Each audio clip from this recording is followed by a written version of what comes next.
Hi and welcome to my Random Ruminations.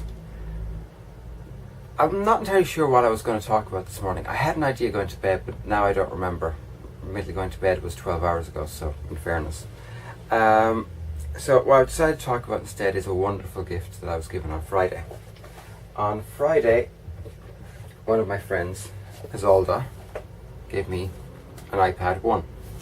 And basically someone she knew very well was a very bold boy, and well, I benefited from his misbehaviour. So thank you very much, Isolda. I love it, by the way. Absolutely love it. There's a little fleck on the yeah, I think that's hang on a sec. Yeah, clean. Okay, sorry about that. I have to say I love it. I really do love it. As a machine, I love it. I still can't get behind Apple. I don't like Apple. I mean, to give you one example of why I don't like Apple, I went onto their App Store. Now, this is an Apple. This is running on iOS 5. That's the highest iOS that the iPad 1 can actually run on. And yet, despite the fact that there are millions of iPad 1s out there, millions, and I imagine quite a few people are still using them, Apple seem to have completely and utterly pruned their entire library of apps for iOS 5. At least I couldn't find any, or I couldn't find the way to find any. And that's irritating. I mean, admittedly, as far as I know, you can download like packs of them and install them in much the same way you could with Android. But I haven't figured out how to do that yet. And rather than going, okay, we have all these people with Apple iPad 1s out there running on iOS 5, let's have a separate category and keep, like, say, 1,000 essential apps on it. Near as I can tell, they've pruned all of them. Bye. You have an Apple 1, iPad 1? That's nice. You need to upgrade to 2, and now 3. That's a philosophy I can't get behind. Now, I don't know if that's for certain that is the philosophy, but forced obsolescence is something I don't approve of. It's one of the reasons I'm primarily a PC user. I mean, this PC is running 1300 megahertz RAM for a start. Anybody who knows PC architecture knows how out of date that is. It's running on a GTX 550 Ti, which is a pretty out of date graphics card. For example, the one that to explain that, the next speak English. The next graphics card I'm intending to get is the GTX 650, a 4GB version, which will double the graphics performance of my computer. Double. And it's not even a high-end graphics card. It's actually a mid-range budget graphics card. But the point of this is, I can still get applications for Windows going back to Windows XP quite easily, and I can run them.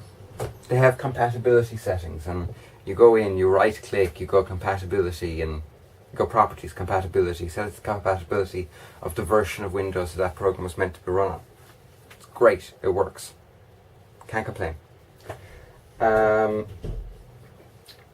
So while I love my iPad, I really do love it. It's all that I freaking adore it. It's great. It does things really well that I didn't think a tablet actually could. I can word process at 40 words per minute using a screen keyboard.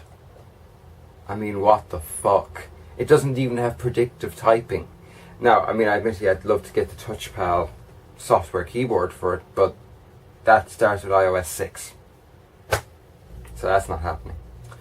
But, I mean, if I could get that with the precision of the screen on the iPad, I would just be flying. I'd probably be able to do 60 to 80 words per minute. In other words, 2/3 of my normal typing speed. I can type 120 words per minute with no difficulty. And it's taken me years to develop that skill. to be even able to get half of that speed, a third of that speed even, on a screen keyboard, that's amazing. The apps that are on it work extraordinarily well. The Facebook app for Apple iOS 5 is brilliant. It just works. There's none of that crap I have to go through every time I want to use Facebook on my PC. And when I say crap, I mean I usually have to go into 2 or 3 people's profiles to trigger the notifications to tell me things have happened. That's on PC.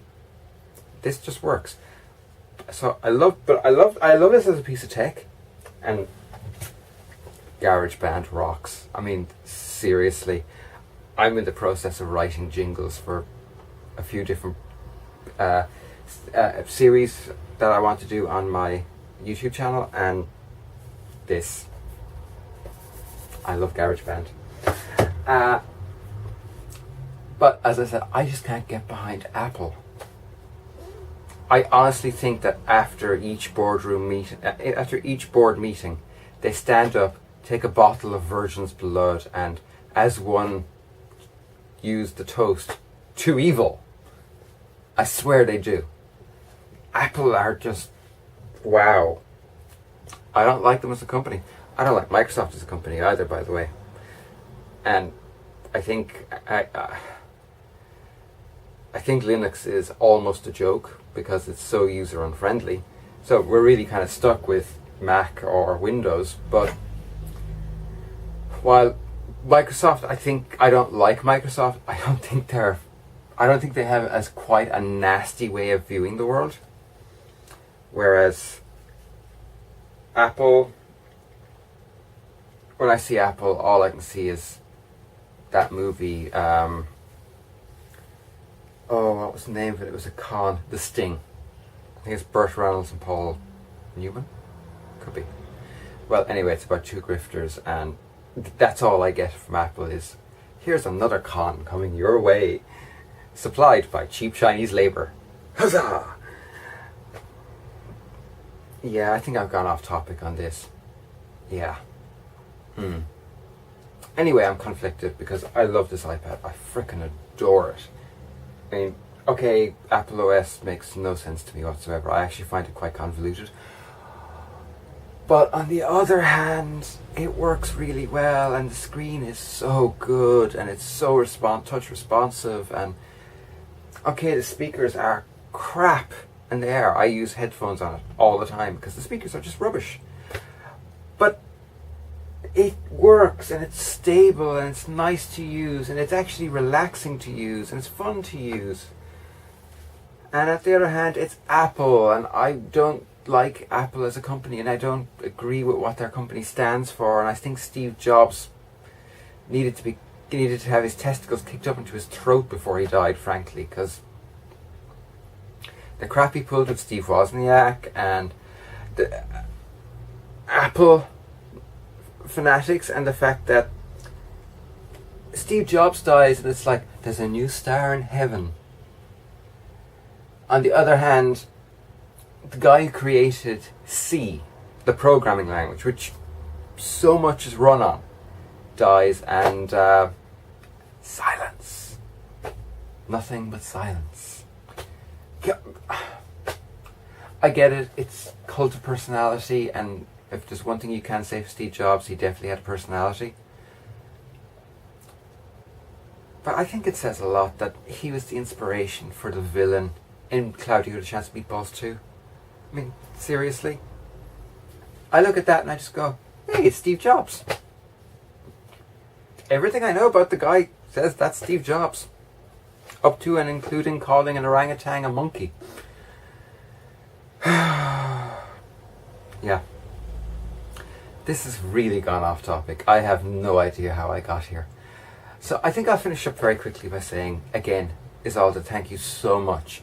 I love this machine, and it is making me more productive. It's making my productivity more efficient. It's allowing me to do things I couldn't do before. And there are some, when I eventually find a way of installing them, there are some decent graphics programs for this that, combined with a Wacom bamboo pen, is going to make this into a great little on-the-move sketching machine. Can't wait. Freaking love it. It's awesome. just don't like it. I just don't love Apple, the company. I still think they're assholes. So are Microsoft, but it's like the Empire, I guess, from Star Wars. Microsoft is evil, but it's a good type of evil. Apple kind of just feels like the Sith to me. I don't know how I got to that either. Okay, I'm stopping now. I'll see you on the Skyblock, and yeah, bye. Thank you, Salt. I love it.